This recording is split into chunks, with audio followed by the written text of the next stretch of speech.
कल्याणम् आरोग्यम् धनसम्पदाम् शत्रुबुद्धे विनाशाय दीपज्योते नमोस्तुते।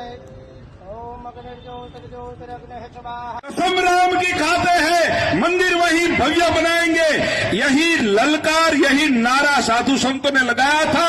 और संकल्प पूरा करने के लिए घर घर से हूं राष्ट्र की सेवा करीश, राष्ट्र की रक्षा करीश। 4 वेद 18 पुराण 6 શાસ્ત્ર, ગૌ ગીતા, ગંગા, ગાયત્રીની પરંપરા છે। આટલા અવતારો થયા।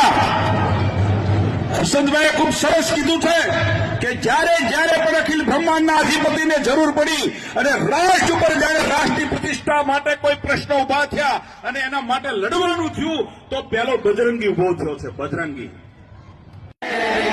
गाय नहीं कटने देंगे, गाय नहीं कटने देंगे। ઉમા ત્રિશુળનો ઉપયોગ હિન્દુ ધર્મની રક્ષા માટે, સાધુ સંતોની રક્ષા માટે, ગૌ માતાની રક્ષા માટે, મઠ મંદિરોની રક્ષા માટે